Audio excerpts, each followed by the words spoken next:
en esta noche. Que tu Padre Santo pueda derramar tu Santo Espíritu sobre cada persona aquí presente, sobre cada hermano. Que lo que vayamos a hablar aquí venga directamente de ti, que sea de acuerdo a tu santa y divina voluntad, Padre de amor. Que tú santifiques nuestras vidas. Tú has dicho, tu palabra está, santifícalos en tu verdad, tu palabra es la verdad. Queremos ser santificados por tu verdad, Señor. Padre de amor, en tus manos nos encomendamos y pedimos que tú dirijas este estudio, Padre Santo. Es por Jesús que te lo pedimos. Amén.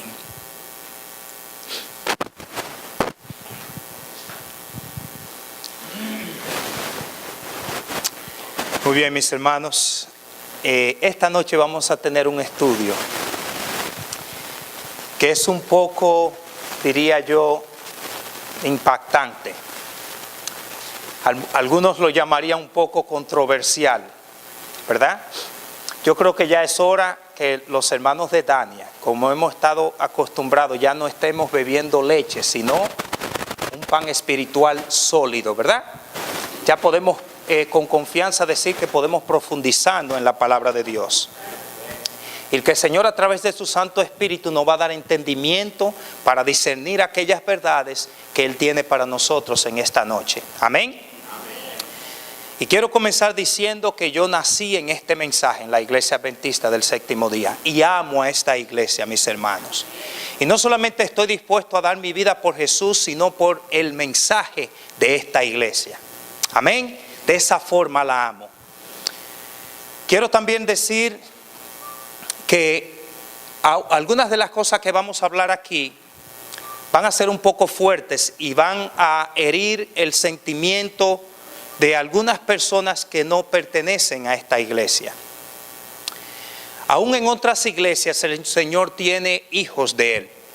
Si leemos en Apocalipsis 18, Él lo llama parte de su pueblo. Y Él dice, salid de ella, pueblo mío. Por algo el Señor quiere que salga de esos sistemas religiosos, que es lo que el Señor no está de acuerdo.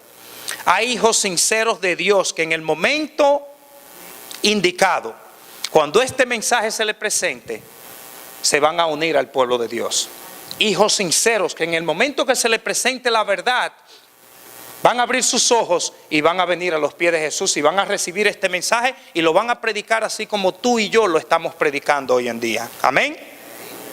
Entonces, teniendo eso en mente, vamos a abrir la palabra de Dios. Apocalipsis capítulo 1.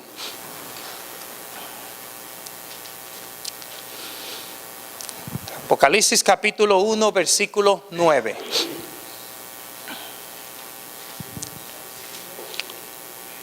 Dice el apóstol Juan, yo Juan, vuestro hermano y compartícipe vuestro en la tribulación, en el reino y en la paciencia de Jesucristo. Estaba en la isla llamada Pamos por causa de la palabra de Dios y el testimonio de Jesucristo. ¿Por qué razones estaba el apóstol Juan en la isla de Pamos? Y el testimonio de Jesucristo. Por predicar el evangelio, creer en este maravilloso mensaje. Así ha sido la historia de todas aquellas personas que se han entregado enteramente a este mensaje y lo han predicado, mis hermanos. De una forma u otra han sido perseguidos. Y Juan no fue extraño a esto.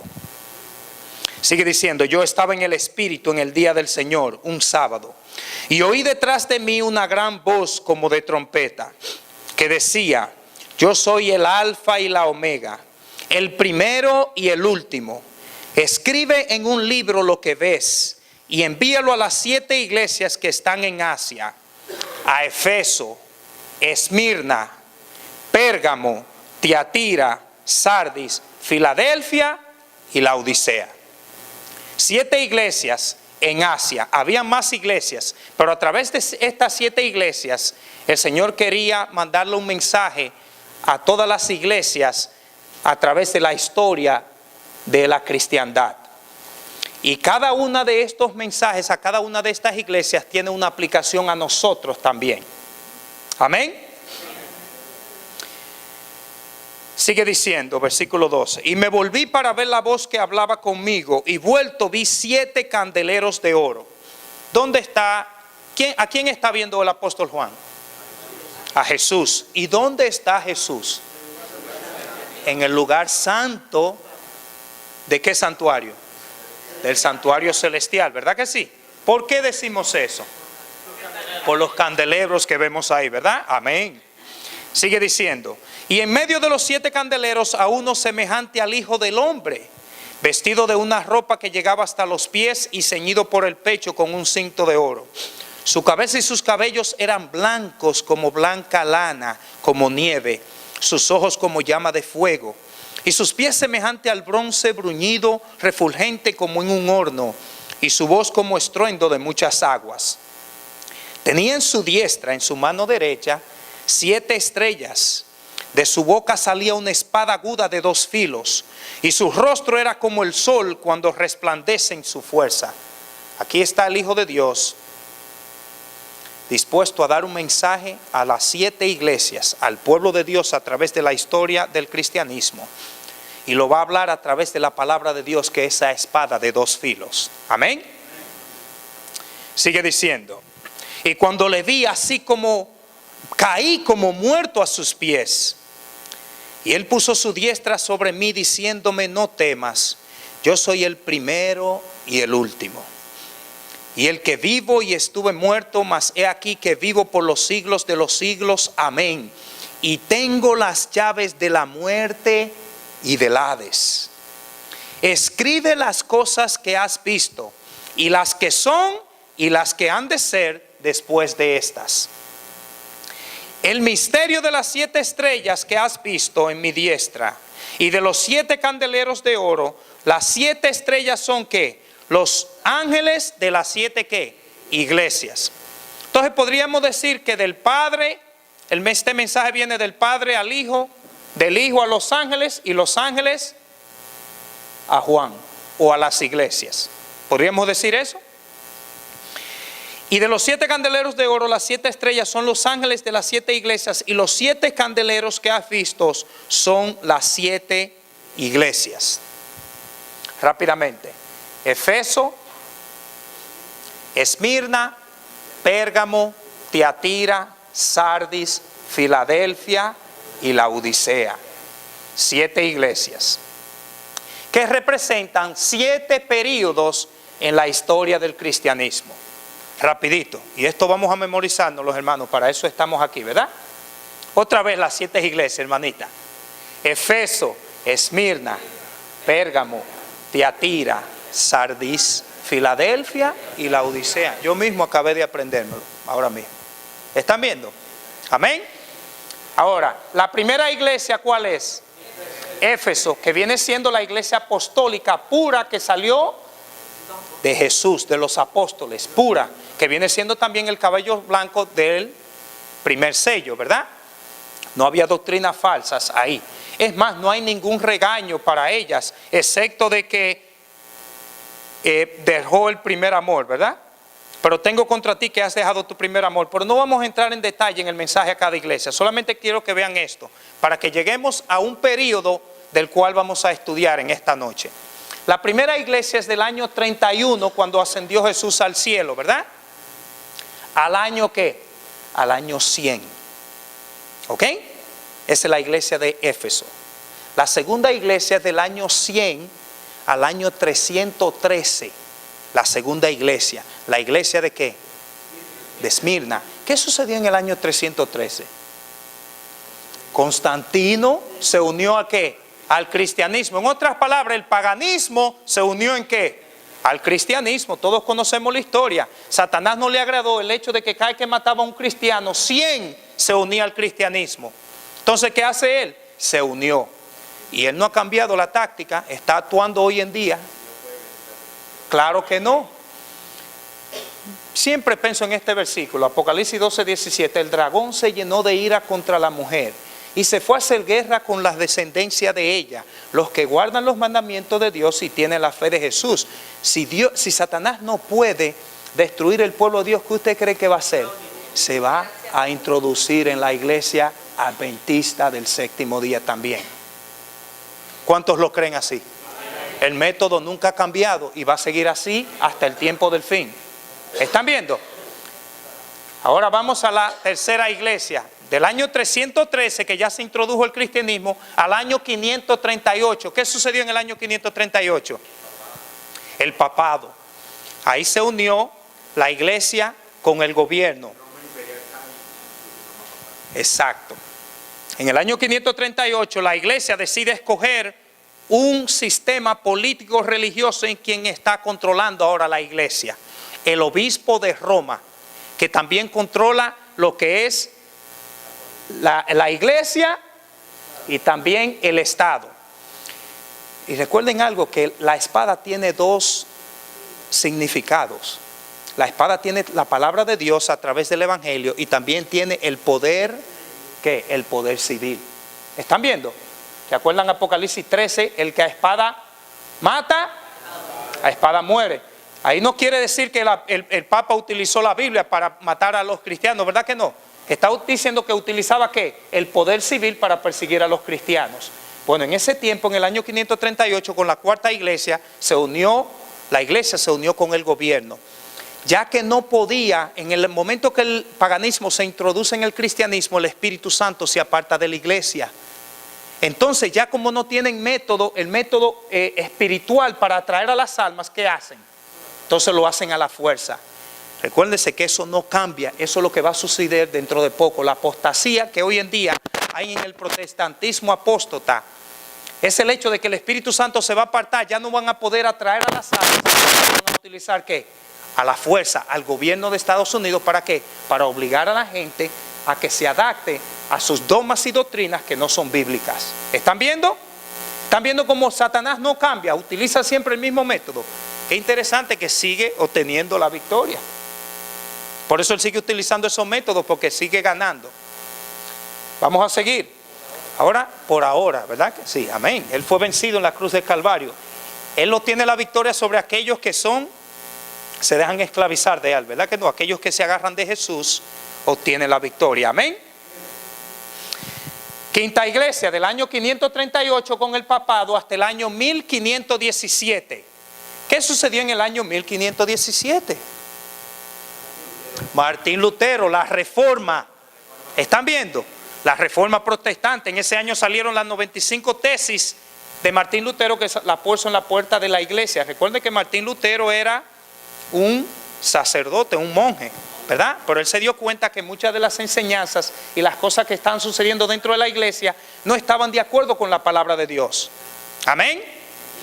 Y así ha sucedido también. Hoy en día está sucediendo lo mismo. Nosotros vemos cosas que se están predicando aún en nuestra iglesia que no están de acuerdo en la palabra de Dios, y tenemos que ¿qué? Protestar contra ellas, ¿sí o no? Usted se va a quedar tranquilo.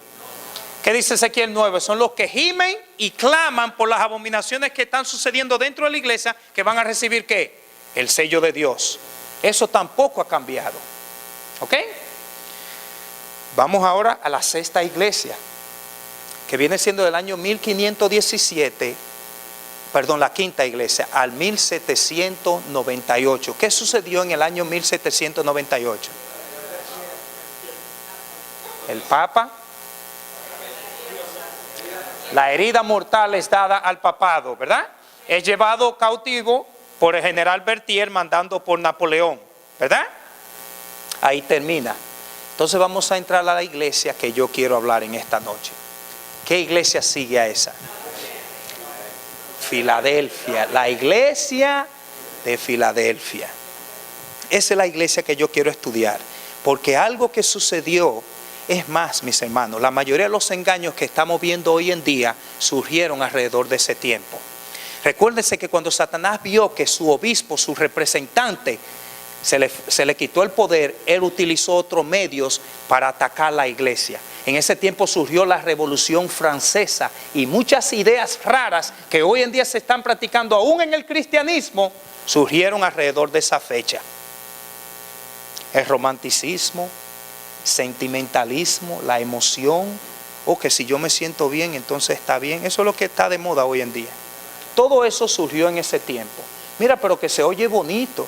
Es más, se oye mejor que la música de los himnarios. Ahí vamos a llegar ahora. ¿Ok? Ahora, ¿qué sucedió con esa iglesia? Vamos a estudiar porque tiene una lección para nosotros hoy en día, mis hermanos. Apocalipsis capítulo 3, versículo del 7 en adelante. La iglesia de Filadelfia. Del año 1798, ¿a qué fecha ustedes creen que fue esa iglesia? 1844, cuando surgió la iglesia adventista del séptimo día, que fue establecida alrededor de entre 44 y 46, podríamos decir, ¿verdad? Aunque en el 44 fue que fueron establecidas ya, se le dio la visión del santuario celestial. Es el fundamento de todas nuestras doctrinas. Eso podríamos decir que desde esa fecha, ¿verdad? Al otro día del 22 de octubre de 1844 ya el Señor estaba manifestándose a aquellos pioneros de nuestra iglesia. ¿Sí o no? El Señor no los abandonó. Capítulo 3, versículo 7. Escribe al ángel de la iglesia en Filadelfia. Esto dice el santo. ¿Quién es ese? Jesús está hablando. El verdadero. El que tiene la llave de David. ¿Recuerdan que lo leímos en el capítulo 1? El mismo que le estaba hablando a Juan, ahora le está hablando también. ¿Ok? El que tiene la llave de David, el que abre y ninguno cierra, y cierra y ninguno abre. Está hablando aquí de unas puertas, ¿verdad? Tiene la llave de David, el que abre y ninguno cierra, y cierra y ninguno abre. Yo conozco tus obras. He aquí delante de ti, he aquí he puesto delante de ti una puerta abierta, la cual nadie puede cerrar. El infierno no puede cerrar esta puerta. Satanás con toda su hueste no puede cerrar esta puerta. Y aún en la iglesia están tratando de cerrar esa puerta, pero no pueden, mis hermanos. Con este mensaje nadie puede. Sigue diciendo, la cual nadie puede cerrar, porque aunque tienes poca fuerza, has guardado mi palabra y no has negado mi nombre. He aquí yo entrego de la sinagoga de Satanás a los que se dicen ser judíos y no lo son, sino que mienten. He aquí yo haré que venga y se postren a tus pies y reconozcan que yo te he amado. Por cuanto has guardado la palabra de mi paciencia, yo también te guardaré de la hora de la prueba que ha de venir sobre el mundo entero, para probar a los que moran sobre la tierra. He aquí yo vengo pronto, retén lo que tienes, para que ninguno tome tu corona. Al que venciere, yo lo haré columna en el templo de mi Dios, y nunca más saldrá de allí, y escribiré sobre él el nombre de mi Dios, y el nombre de la ciudad de mi Dios, la nueva Jerusalén, la cual desciende del cielo de mi Dios, y mi nombre nuevo. El que tiene oído, oiga lo que el Espíritu dice a las iglesias.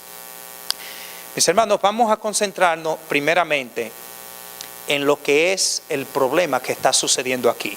Hay un grupo de personas aquí que se llaman judíos, sin embargo son sinagoga de Satanás.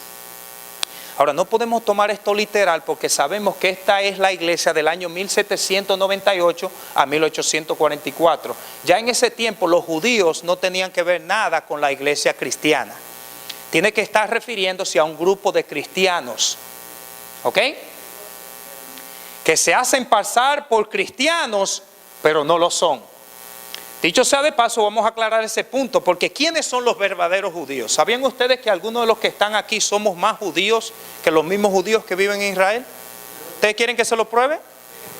Vayan por ejemplo a Romanos capítulo 2 rápidamente, para que ustedes vean, porque yo sé que muchos se están utilizando esto literalmente como que se está hablando de los judíos. Romanos capítulo 2. Miren lo que dice.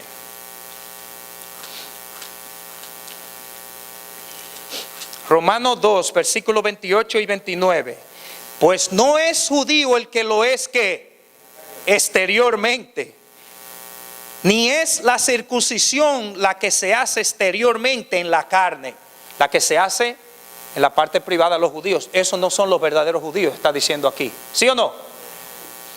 Sino que es judío el que lo es en lo interior, el que nace de nuevo. Una circuncisión de adentro del corazón, un cambio en la vida. Juan 3, un nacimiento de nuevo, lo que Jesús le dijo a Nicodemo, ¿verdad? Y la circuncisión es la del corazón en espíritu. El que no naciere de agua y de espíritu no puede ver el reino de los cielos. Ese es el verdadero judío. Yo podría decir que nosotros somos más judíos que los judíos que están ¿dónde? En Israel. ¿Estamos de acuerdo? ¿Cuántos están de acuerdo con eso? Porque algunos como que están dudando aquí. No se dejen engañar, mis hermanos. Nosotros somos más judíos, más israelitas que los mismos judíos que están allá. Porque ahora somos judíos a través de ¿qué? De la circuncisión del corazón, dice aquí el apóstol Pablo. No en letra, la alabanza del cual no viene de los hombres, sino de Dios. Vamos a mirar otros versículos. Romanos capítulo 9, versículo 6. Recuérdense que yo siempre le doy varios versículos. No nos vamos así, nunca llevamos de uno, ¿verdad? Para comprobar que la cosa es correcta, ¿verdad? Porque cualquiera puede utilizar un versículo para probar un punto. Romanos 9:6 dice, no que la palabra de Dios haya fallado, porque no todos los que descienden de Israel son ¿qué? Israelitas. Wow, vamos a ver quiénes son entonces. Ni por ser descendientes de Abraham son todos hijos, sino en Isaac te será llamada descendencia. Esto es, no los que son hijos según la carne, así como nosotros, ¿verdad que no somos hijos según la carne? Sino que los que son hijos según la promesa son contados como descendientes. ¿Está claro eso? Bueno, vamos a buscar otro más, porque es que esto es algo controversial. O sea, yo le digo a alguien, a un judío así, que yo soy más israelita que él, y él no se va a sentir muy bien, ¿verdad que no? Esto es algo que trae controversia, ¿verdad que sí?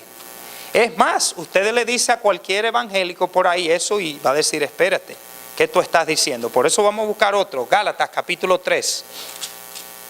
Gálatas capítulo 3, versículo 28 y 29.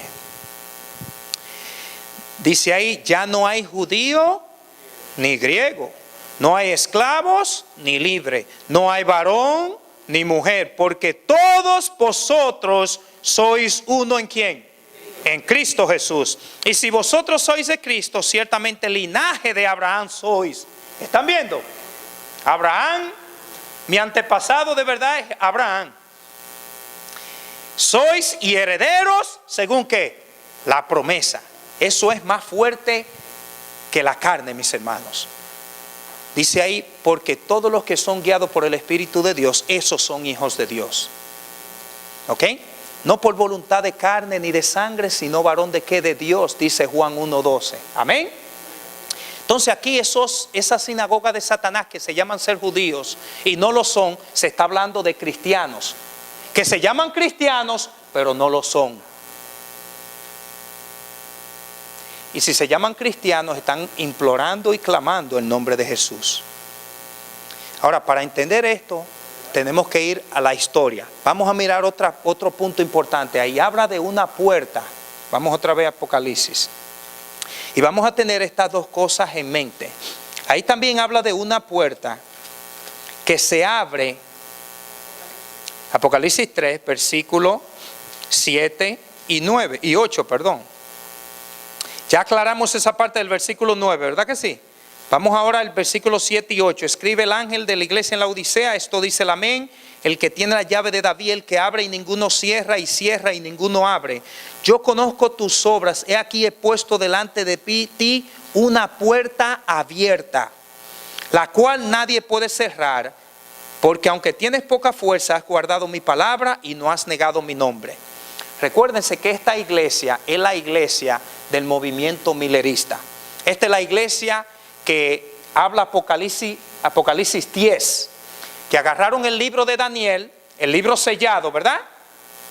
No tenemos que entrar en ese punto porque no tenemos mucho tiempo, se lo voy a decir rápidamente. Comenzó Guillermo Milo a estudiar el libro de Daniel y se encontró con la profecía de Daniel 8:14, de la purificación del santuario. A través de esa profecía, él determinó, llegó al punto, a través de la profecía de los 2300 años, que Jesús iba a venir alrededor del año 1844. ¿Ok? En ese tiempo muchas personas, fue un reavivamiento que hubo espiritual. Muchas personas comenzaron a estudiar la palabra de Dios, especialmente cuando vieron las 4 señales que daban a entender que Cristo venía pronto. ¿Cuáles son esas 4 señales? El gran terremoto de Lisboa, el oscurecimiento del sol, la luna se puso roja como sangre, la caída de las estrellas, el terremoto de Lisboa, 1755. Esas 4 señales dieron a entender que estos cálculos eran correctos y que la purificación del santuario era la venida de Cristo al planeta Tierra para purificar la tierra. Ahora, unos meses antes, ellos estaban esperando que llegara en 1844 en el verano y no vino. Pero un hermano de la iglesia calculó y comenzó a pensar en las fiestas.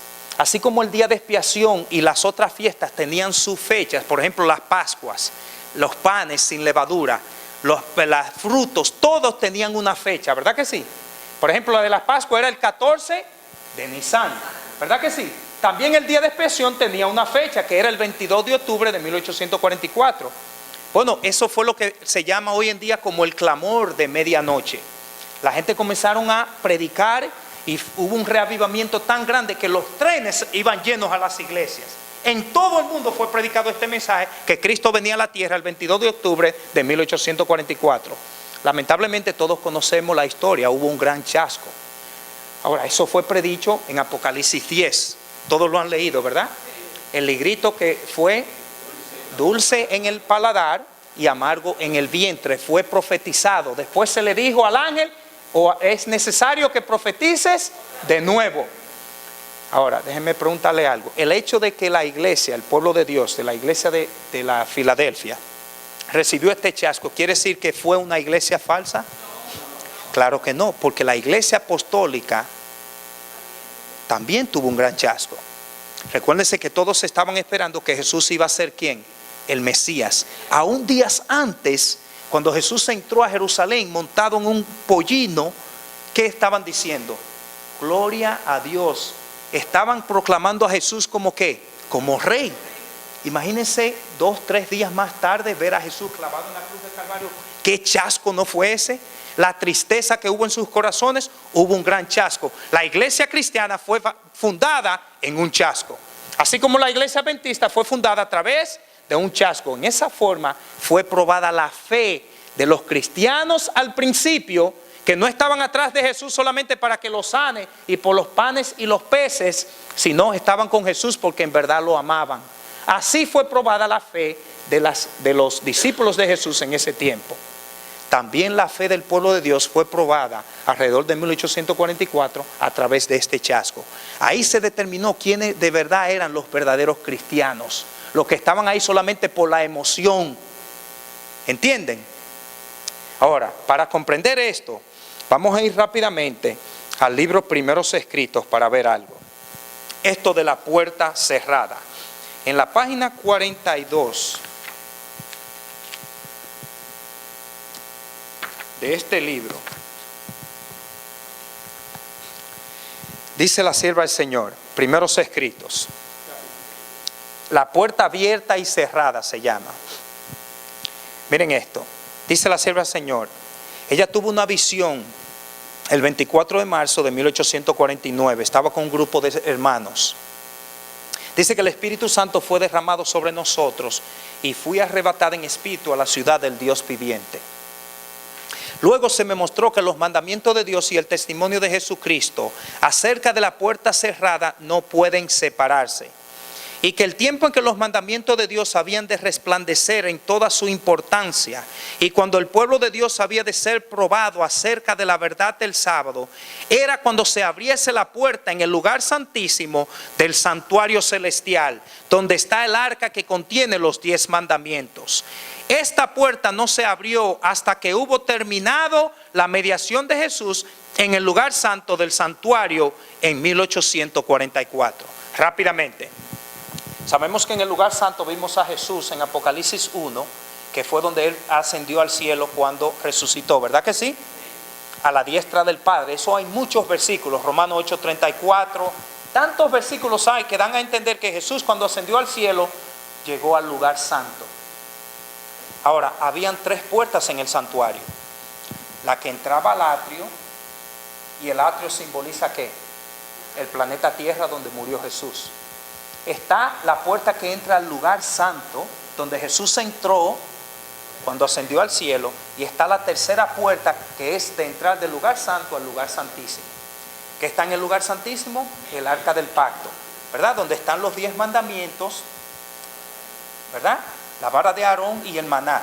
Dicho sea de paso, esto representa la ley de Dios. Ahí está el sábado, está el maná, la reforma pro salud. Todas estas verdades fueron presentadas al pueblo de Dios alrededor de esa fecha de 1844, cuando Jesús abrió el velo del lugar santísimo y entró a ese departamento a hacer la última obra de expiación.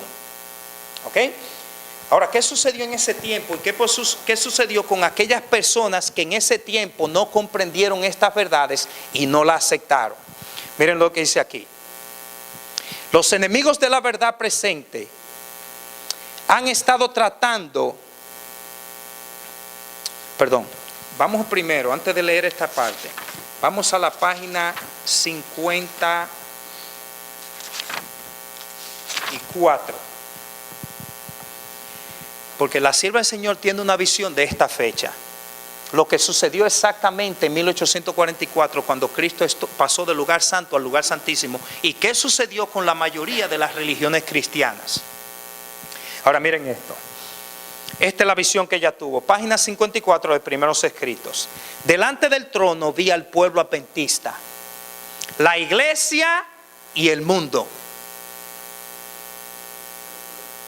Dentro del pueblo adventista ella vio un grupo que era la iglesia y el mundo, pero todos eran ¿qué?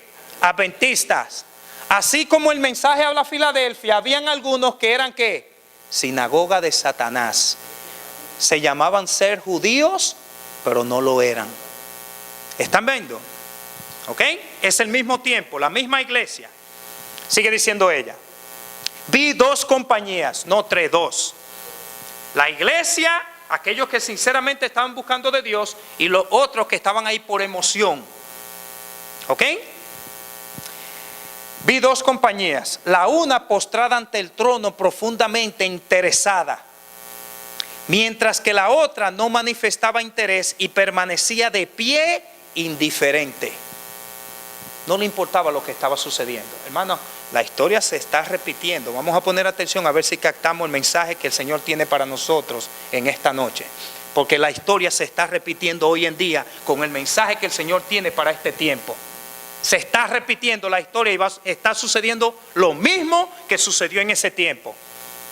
Déjeme avanzarle un poco. Aquellas personas que abandonaron la fe adventista y no aceptaron el mensaje, terminaron